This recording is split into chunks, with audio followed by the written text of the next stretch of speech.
Students, welcome to our YouTube channel Badshah classes. Students, आज के video में हम डिस्कस करने वाले हैं क्लास 12 क्लास 11 के फिजिक्स का चैप्टर नंबर 1 का एक फिजिकल वर्ल्ड था हमारा। उसका एक नया कोर्स है हमारा स्ट्रॉन्ग न्यूक्लियर फोर्स। स्टूडेंट, इससे पहले वाली वीडियो में हमने डिस्कस किया था इलेक्ट्रोमैग्नेटिक फोर्स। तो स्टूडेंट, इलेक्ट्रोमैग्नेटिक फोर्स हमारा क्या फोर्स था कि चार्ज पार्टिकल के बीच में जो फोर्स लग रहा था, इलेक्ट्रोमैग्नेटिक फोर्स हमारा वो था। ठीक है, जो कॉलम्स हमारे एक साइंटिस्ट थे उन्होंने वो दिया था कि वो ये बता रहे थे कि अनलाइक चार्जेस हम एक दूसरे से अट्रैक्ट करते हैं और लाइक चार्जेस एक दूसरे से रिपेल करते हैं। और उन्होंने ये भी बताया था कि मैग्नेटिक इफेक्ट की वजह से मैग्नेटिक फील्ड प्रोड्यूस होती है और वो भी इलेक्ट्रोमैग्नेटिक फोर्स की वजह से ही होता है। ठीक है स्टूडेंट, अब यहाँ आता है हमारा स्ट्रॉन्ग न्यूक्लियर फोर्स, जो कि हमारा फंडामेंटल फोर्सेज ऑफ नेचर का थर्ड टाइप का फोर्स है, that is strong nuclear force.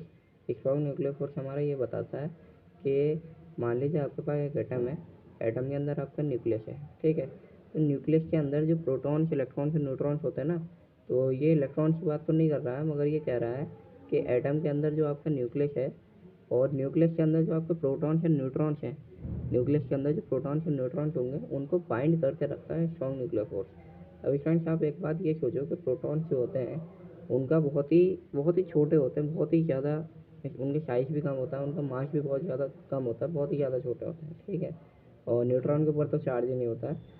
और अगर मास की बात करूँ तो mass of neutron 1.67 into 10⁻27 kg होता है। प्रोटॉन का भी 1.66 होता है। ठीक है, तो ये इतने छोटे होते हैं कि हाई में दिखने में बहुत ही छोटे होते हैं, मगर आप सोचो कि स्ट्रॉन्ग न्यूक्लियर फोर्स इन सबको भी बाइंड करके रखता है। ठीक है, तो ये ऐसे कहा जाता है कि 100 टाइम्स ज़्यादा होता है, यानी कि इलेक्ट्रोमैग्नेटिक फोर्स से 100 टाइम्स ज़्यादा स्ट्रेंथ होती है इसकी।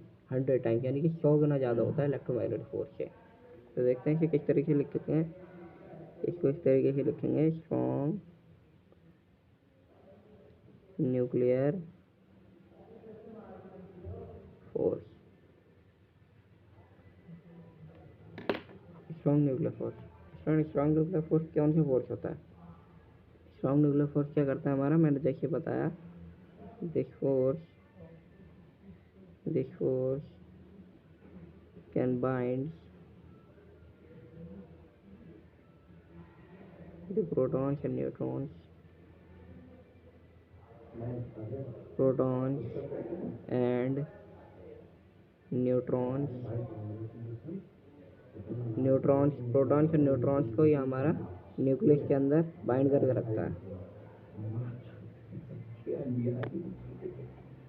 स्टूडेंट, ये फोर्स हमारा प्रोटॉन्स और न्यूट्रॉन्स से बाइंड करेगा न्यूक्लियस के अंदर। तो मान लीजिए ये हमारा एटम है इतना बड़ा। ठीक है, इसके अंदर एक न्यूक्लियस है, इसके अंदर पॉजिटिव चार्ज है। ठीक है, इसके अंदर कुछ प्रोटॉन्स होंगे इधर साइड में, कुछ न्यूट्रॉन्स होंगे। तो स्टूडेंट, यहाँ पे इन प्रोटॉन्स और न्यूट्रॉन्स को न्यूक्लियस हमारा बाइंड करेगा। ठीक है, जो फोर्स इसको बाइंड करेगा तो वो हमारा स्ट्रॉन्ग न्यूक्लियर फोर्स कहलाएगा।